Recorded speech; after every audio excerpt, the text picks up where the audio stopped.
Fate came from a country governed by a religious regime, because the country couldn't pay a merchant for goods. The sect leader offered Fate as collateral. Fate was treated as a slave by the merchants group. She worked tirelessly without complaint, but all she received in return was brutal beatings from her masters. One of the men mockingly asked her, "After everything we've done to you, you must hate us, right?" But Fate replied, "No matter what happens, I must never harbor hatred toward others. That is an eternal truth." The man burst into laughter as if he'd just heard the world's most ridiculous joke. He couldn't believe such a foolish person existed. Her own country had sold her off like property. Yet Fate still believed this was all just a trial, because the sect leader had once said, after enduring the trial, she would witness a vast and beautiful sky. The butler, John, thought she was beyond saving. He tried to make Fate face reality, telling her, "You're a slave now. Even if you're killed, you can't resist. Even knowing that, you still don't want to kill us?" Fate quickly shook her head. She said she would never think such a wrong thought, no matter where she was. She would never take a life. John sighed and said, "This world is deeply corrupt. Only the cunning and ruthless survive. They'll trade away others' lives just to gain something for themselves. And still, you insist on clinging to this so-called truth of yours?"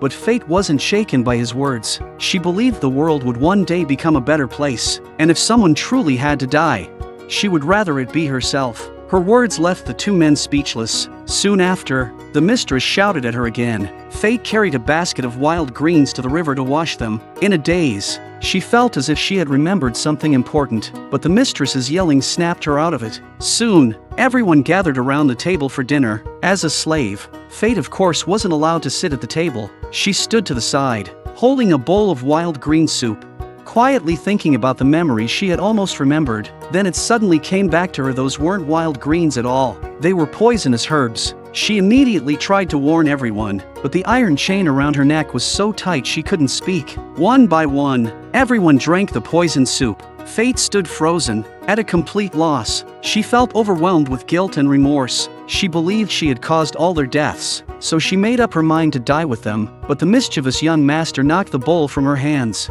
refusing to let her eat. He mocked her, saying slaves should eat like pigs, while he himself dined with elegance. Fate cried out in desperation, saying the food was poisoned, but no one would listen to a slave. Instead, someone knocked her out cold.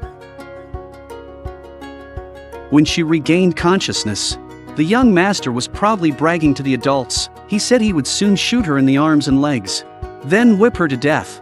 To prove he was brave enough to kill, the adults all praised him, saying he had matured. Fate heard everything. She was overcome with despair. She let out a gut-wrenching, soul-tearing scream.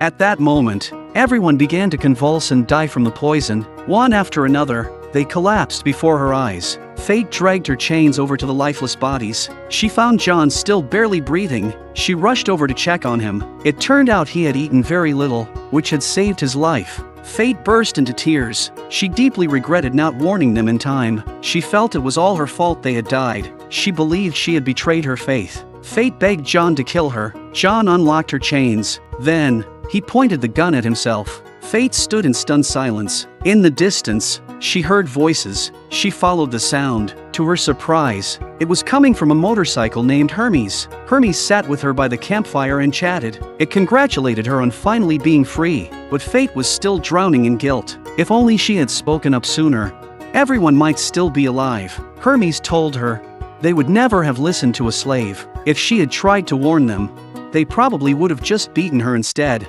But even so, Fate felt she had betrayed her beliefs. She then asked Hermes how she could die. Hermes told her it was simple. She just had to keep on living, and one day she would die. Fate accepted Hermes' advice. It took her to another small town. When the people there heard her story, they were filled with sympathy and welcomed her with open arms. She would live in this place from now on, and live freely. It was Fate's kindness that ultimately saved her, and she finally earned the happy life she deserved. In a certain unique country, there existed a peculiar custom. When a child turned 12, they were required to undergo a special procedure called becoming an adult, and this little girl was just 2 days away from her 12th birthday, but she had no idea what kind of secret lay hidden behind the operation. In this nation, children were never the type to ask too many questions. Whatever the adults said, they simply obeyed. One day, By chance, a strange traveler arrived in the country. He introduced himself as Kino. Although Kino looked like an adult, his behavior was oddly childish. He gave his motorcycle the name Hermes, and he would constantly chatter away at it, as if confiding in an old friend. Kino didn't have what most people would consider a proper job. He hated being tied down by the shackles of daily life, and dreamed only of traveling the world freely, witnessing all of its beauty. The little girl found Kino's way of living very strange, because in all her life experience, every adult she had seen was always busy working. Even if they were stuck in jobs they didn't like, they never complained. They always kept their real feelings hidden deep inside. The girl happily told Kino that the day after tomorrow, she would undergo the operation. Then, just like that, she would become an adult overnight. She believed that once she became an adult, even if she faced things she didn't like, she'd be able to smile through them. But Kino thought that living your entire life doing things you hate, what meaning could that life possibly have?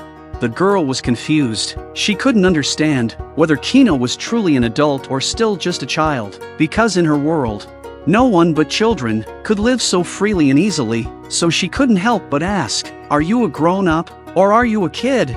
Kino spread his arms out with flair, and replied, "I'm just Kino, the one and only Kino." Kino encouraged the girl to try doing something she truly enjoyed, like singing her heart out, or dancing without care, or even, like him, setting off fearlessly into the vast world beyond. Listening to Kino, the girl seemed to grasp something she had never thought of before. A light began to shine in her eyes, something completely new. The next day, many people came to celebrate her upcoming transition to adulthood. However, the girl's mind had already changed. She summoned her courage and said boldly in front of everyone, "I don't want the operation. I want to be my true self."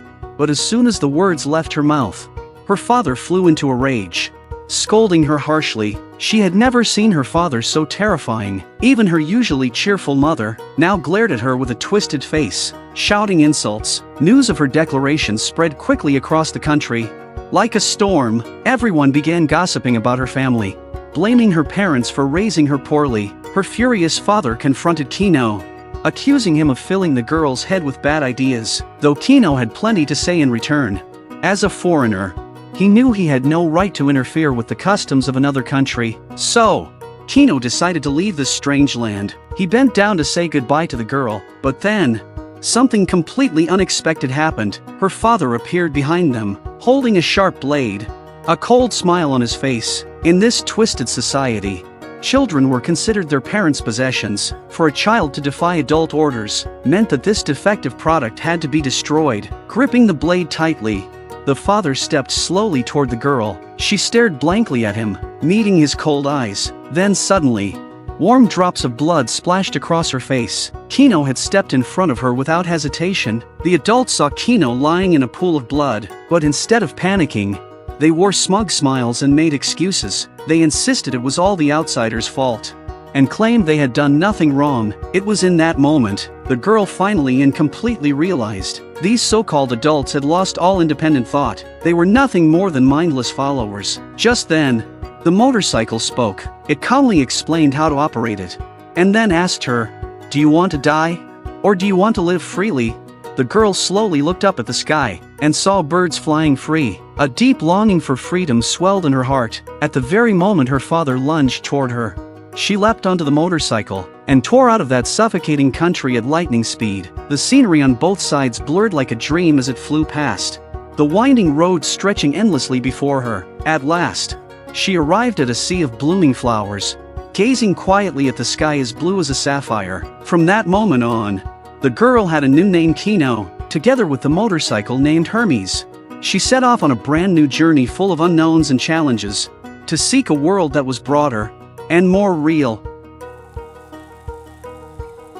In this country, killing was not considered a crime. Because of that, many violent people were drawn to it. During her journey, Kino encountered a blonde-haired man named Robert. Robert had heard that killing was legal in this country, so he left his overly peaceful homeland to come here and experience the thrill of acting without consequences. Kino had no desire to associate with someone like him, and planned to head into the city ahead of him. Seeing this, Robert asked her to carry some of his luggage into town. Kino flatly refused him. What Kino didn't expect was that Robert would hold a grudge over it. Just before entering the city, Kino stopped her motorcycle, touched the pistol at her waist, and prepared herself for potential danger. Soon, Kino arrived at the city gate. A guard explained the country's laws to her, whether you were a traveler or a local, and no matter the reason for killing someone, you would never be considered guilty. After explaining the laws, the guard allowed Kino to enter the country. Kino assumed that with laws like these,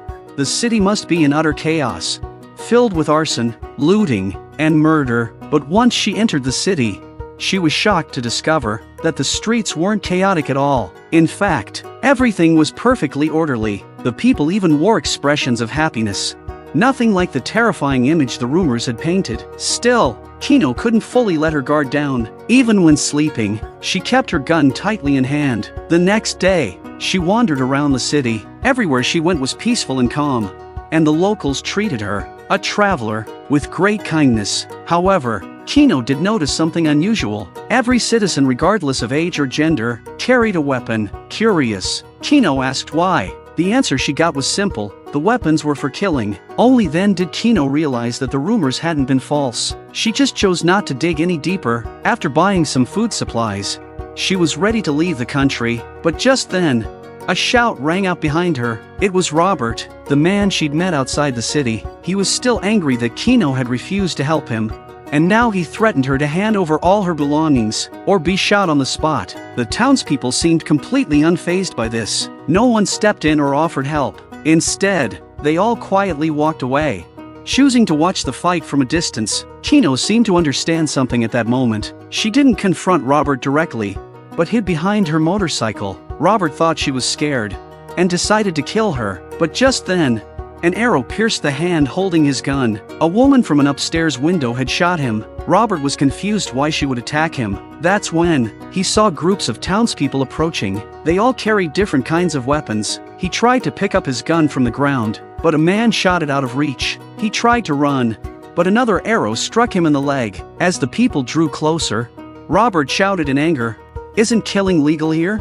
An elder named Rhaegar answered him, "In this country, anyone who wants to kill or already has killed will be killed by everyone else." Robert was stunned. He couldn't understand this logic. Rhaegar explained that while killing wasn't prohibited, it wasn't forgiven either. Only then did Robert finally understand. This so-called killing is not a crime policy, wasn't designed to protect people like him. It was meant to preserve absolute order in the country. Anyone who broke that order would face the wrath of the entire community. This was how they maintained control over every citizen. Because of this, the country remained peaceful and stable. Watching the residents calmly clean up Robert's body, Kino left with a complicated feeling. Rather than being a paradise for killers and criminals, this place felt more like a hell that destroyed them. As Kino passed by the outskirts of the city, she ran into another man. Seeing that Kino had just come out of the country, he asked her what the place was like. Unlike Robert, who was tired of peace, this man came from a homeland so chaotic